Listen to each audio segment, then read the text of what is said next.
जय श्रीमन नारायण। आज हम माघ महीने के शुक्ल पक्ष में होने वाली एकादशी व्रत की कथा सुनेंगे। माघ महीने में शुक्ल पक्ष की एकादशी को जया एकादशी कहते हैं। इस साल जया एकादशी का व्रत 8 फरवरी दिन शनिवार को रखा जाएगा।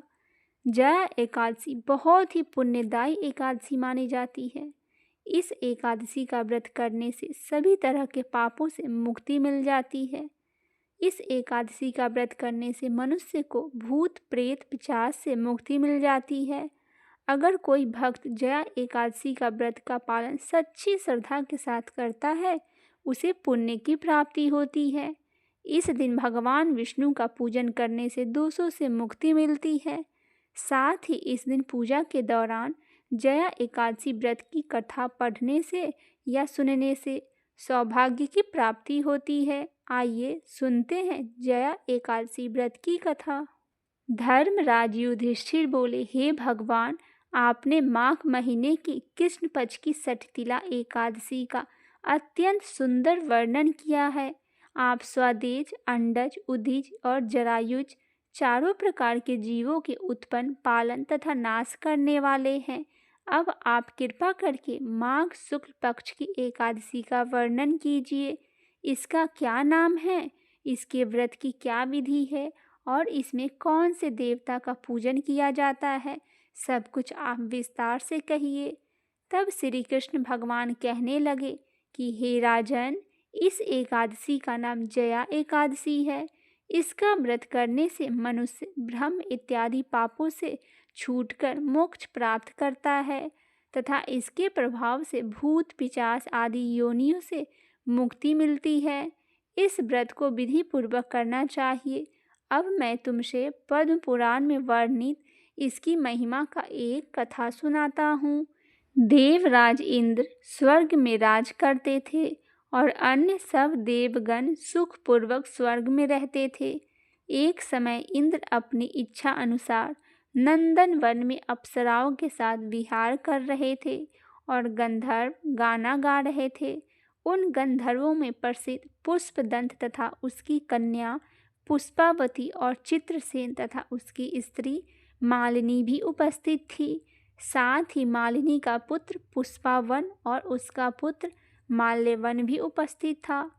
पुष्पावती गंधर्व कन्या माल्यवान को देखकर उस पर मोहित हो गई और माल्यवान पर काम बाण चलाने लगी। उसने अपने रूप, लावण्य और हाव भाव से माल्यवान को वश में कर लिया। राजन, वह पुष्पावती अत्यंत सुंदर थी। अब वे इंद्र को प्रसन्न करने के लिए गान करने लगे, परंतु परस्पर मोहित हो जाने के कारण उनका चित्त भ्रमित हो गया था। इनके ठीक प्रकार न गाने तथा स्वर ताल ठीक नहीं होने से इंद्र इनके प्रेम को समझ गए और उन्होंने इसमें अपना अपमान समझा, उनको श्राप दे दिया। इंद्र ने कहा, हे मूर्खों, तुमने मेरी आज्ञा का उल्लंघन किया है, इसीलिए तुम्हारा धिक्कार है। अब तुम दोनों स्त्री पुरुष के रूप में मृत्यु लोक में जाकर पिशाच रूप धारण करो और अपने कर्म का फल भोगो। इंद्र का ऐसा श्राप सुनकर वे अत्यंत दुखी हुए और हिमालय पर्वत पर दुखपूर्वक अपना जीवन व्यतीत करने लगे। उन्हें गंध, रस तथा स्पर्श आदि का कुछ भी ज्ञान नहीं था। वहाँ उनको महान दुख मिल रहे थे। उन्हें एक क्षण के लिए भी निद्रा नहीं आती थी। उस जगह अत्यंत शीत था, इससे उनके रोंगटे खड़े रहते थे और मारे शीत से दांत बजते रहते थे। एक दिन पिशाच ने अपनी स्त्री से कहा कि पिछले जन्म में हमने ऐसा कौन सा पाप किया था जिससे हमें यह दुखदायी पिशाच योनि प्राप्त हुआ है। इस पिशाच योनि से तो नरक के दुख सहना ही उत्तम है, अतः हमें अब किस प्रकार का पाप नहीं करना चाहिए। इस प्रकार विचार करते हुए वे अपने दिन व्यतीत कर रहे थे। देव योग से तभी माघ मास के शुक्ल पक्ष की जया एकादशी आई। उस दिन उन्होंने कुछ भी भोजन नहीं किया और न कोई पाप कर्म ही किए, केवल फल फूल खाकर ही दिन व्यतीत कर सायंकाल के समय महान दुख से पीपल के वृक्ष के नीचे बैठ गए। उस समय सूर्य भगवान अस्त हो रहे थे। उस रात को अत्यंत ठंड थी, इस कारण वे दोनों शीत के मारे अति दुखित होकर मृतक के समान आपस में चिपटे हुए पड़े थे। उस रात्रि को उनको निद्रा भी नहीं आई। हे राजन, जया एकादशी के उपवास और रात्रि के जागरण से दूसरे दिन प्रभात होते ही उनकी पिशाच योनि छूट गई। अत्यंत सुंदर गंधर्व और अप्सरा की देह धारण कर सुंदर वस्त्राभूषण से अलंकृत होकर उन्होंने स्वर्ग लोक को प्रस्थान किया।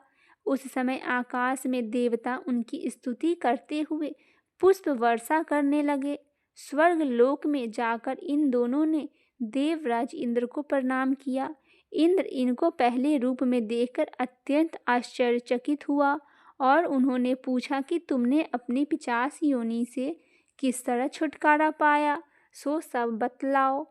माल्यवान बोले कि हे देवेंद्र, भगवान विष्णु की कृपा और जया एकादशी के व्रत के प्रभाव से ही हमारी पिशाच देह छूटी है। तब इंद्र बोले कि हे माल्यवान, भगवान की कृपा और एकादशी का व्रत करने से न केवल तुम्हारी पिशाच योनि छूट गई, वरन हम लोगों के भी वंदनीय हो गए, क्योंकि विष्णु और शिव के भक्त हम लोगों के वंदनीय हैं। अतः आप धन्य हैं। अब आप पुष्पावती में जाकर विहार करिए। श्री कृष्ण कहने लगी, हे राजा युधिष्ठिर, इस जया एकादशी के व्रत से बुरी योनि छूट जाता है। जिस मनुष्य ने इस एकादशी का व्रत किया है, उसने मानो सब यज्ञ जप दान आदि कर लिए।